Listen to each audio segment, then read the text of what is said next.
30-40 ವರ್ಷಗಳ ಹಿಂದಿನಿಂದಲೂ ಅದರಲ್ಲಿ ಚಟಿಯಪ್ಪ ಡಾಕ್ಟರ್ ತೊಡಗಿಸಿಕೊಂಡರೆ ದೇಶದ ಉದ್ದಗಲಕ್ಕೂ ಎಲ್ಲೆಲ್ಲಿ ಆನೆಗಳಿದ್ದಾವೆ ಅಲ್ಲೆಲ್ಲ ಹೋಗಿ ಆನೆಗಳನ್ನು ಹಿಡಿದಿದ್ದಾರೆ. ಇವರಿಂದಲೇ ಎಷ್ಟೋ ಆನೆಗಳು ಇಲ್ಲಿ ಬದುಕಿದ್ದಾವೆ. ಎಷ್ಟೋ ಆನೆಗಳು ಮೂಳೆನೂ ಇರ್ತಿರ್ಲಿಲ್ಲ, ಅಂಥ ಆನೆಗಳನ್ನೆಲ್ಲ ಉಳಿಸ್ಕೊಂಡಿದ್ದಾರೆ. ಹಾಗಾಗಿ ಚಟಿಯಪ್ಪ ಡಾಕ್ಟರ್ ಇಲ್ಲಿ ಸೇವೆ ಉಂಟಲ್ಲ, ಈ ಕಾವೇರಿ ನದಿ ಬಿಟ್ಟರೆ ಚಟಿಯಪ್ಪ ಡಾಕ್ಟ್ರು, ಅವ್ರನ್ನ ಬಿಟ್ಟರೆ ಈ ಕ್ಯಾಂಪು ದುಬಾರೆ ಅಂತ ಹೇಳ್ಬೋದು. ಏನಿದೆ ಆನೆ ಹೆಸರು ಇವರೇ ಯಜಮಾನ್ರೆ? ಇಂದ್ರ ಎಲ್ಲಿ ಹಿಡ್ದಿತ್ತು? ಎಲ್ಲಿ ಹಿಡ್ದಿದ್ದಪ್ಪ? ಹುಡುಗ ಎಲ್ಲಿ ಹಿಡಿದಿದ್ದು ಗೊತ್ತಾ? ಇಲ್ಲ. ಒಂದು ವಿಶೇಷ ನೋಡಿ ಸರ್, ಇಂದ್ರ ಅಂತಿದೆ ಆನೆ ಹೆಸರು. ಒಂದು ನೋಡಿದ್ರೆ ಸಿಂಗಲ್ ಕೋರೆ ಇದೆ ನೋಡಿ, ಏನಂತೀರಾ? ಕೋರೆ ಅದಕ್ಕೋಸ್ಕರ ಫೈಟಿಂಗಲ್ಲಿ ಹೋಗಿರ್ಬೋದು, ಬೇರೆ ಆನೆ ಹತ್ರ ಫೈಟ್ ಮಾಡ್ತಾ, ಇಲ್ಲ ಕಾಡೊಳಗೆ ಕಲ್ಲು ಇಲ್ಲ ಮರ ಕೊಡ್ಕೊಂಡು ಹೋಗಿರ್ಬೋದು.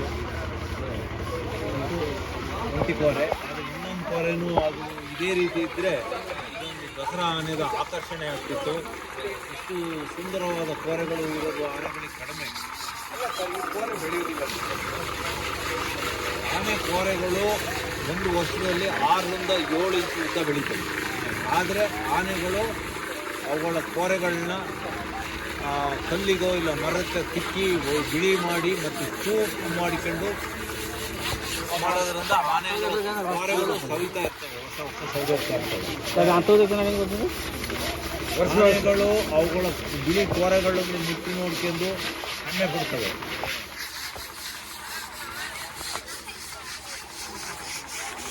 ಇದು ಹೆಮ್ಮೆ ಪಡ್ತಾ ಹೋಗ್ತೀವಿ. ಸರ್ ಈ ಆನೆ ಎಲ್ಲಿ ಹಿಡಿದಿತ್ತು ಸರ್? ಇದು ಆನೆ ಎಲ್ಲಿ ಹಿಡಿದಿದ್ದು? ಎಲ್ಲಿ? ಕಟ್ಟೇಪುರ.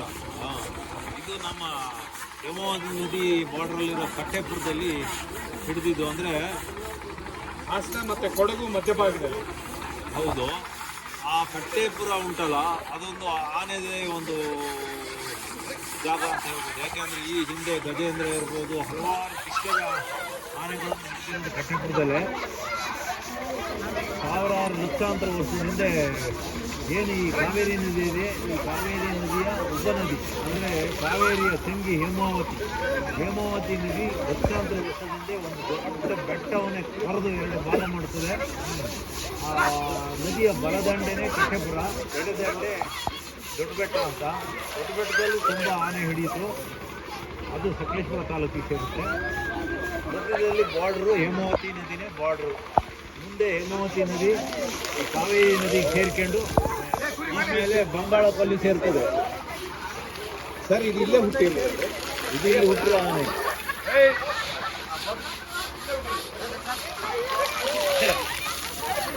ಸರ್ ಇದೇನು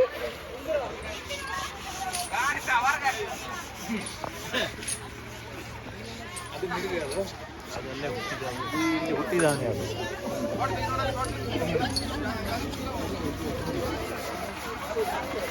ಸೊ ಒಟ್ಟಾರೆ ಅಂತ ಹೇಳಿದ್ರಿ ಸರ್. ಇದು ನೋಡಿ ಸರ್, ಇಂದ್ರ ಅಂತೇಳಿ ಒಂದು ಕೋರೆ ಕಾಡಲ್ಲೇ ಮುರ್ಕೊಂಡಿರ್ತದೆ. ಅದು ಇನ್ನೂ ಬೆಳೆಯೋದಿಲ್ಲ. ಅದು ಇಲ್ಲ, ಅದು ಕೋರೆಗಳು ಹೆಚ್ಚು ಜಾಗಕ್ಕೆ ಅಂದರೆ ಯಾವುದೇ ಹಲ್ಲಿನ ಹತ್ರಕ್ಕೆ ಆನೆದು ಕೋರೆ, ಆನೆದ ಹಲ್ಲು. ಕೋರೆ ಪ್ರತ್ಯೇಕ ಅಲ್ಲ, ಅದು ಆನೆದ ಹಲ್ಲಿನ ಭಾಗಕ್ಕೆ ಸೇರ್ತದೆ. ಅದು ದಾವಡೆ ಹತ್ರ ಭಾರಿ ಪೆಟ್ಟು ಬಿದ್ದಾಗ ಅಲ್ಲಿ ಮತ್ತೆ ಆ ಹಲ್ಲು ಹುಟ್ಟಲ್ಲ, ಅಂದರೆ ಕೋರೆ ಹುಟ್ಟಲ್ಲ. ಆನೆ ಈ ಕೋರೆಗಳನ್ನ ಕೆಲವು ಸಮಯದಲ್ಲಿ ನೀರಿಲ್ಲದಾಗ ಭೂಮಿನ ಅಗದು ಆ ಭೂಮಿಯಿಂದ ನೀರನ್ನ ತಗೊಂಡ್ತೇವೆ, ಬಾವಿ ಥರ ಮಾಡ್ಕೊಂಡು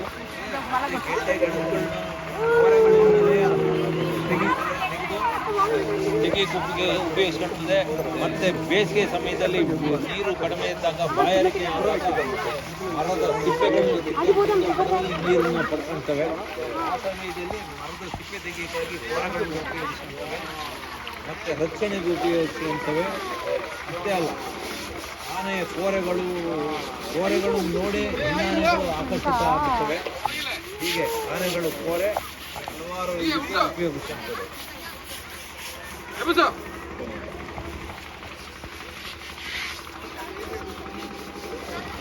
ಸರ್ ಅದು 2 ಯಾವ್ದು ಸರ್ ಅದು ಅಲ್ಲಿ ಇರೋದು? ಅದಾ ಅದು ಹಿಡಿದಿತ್ತು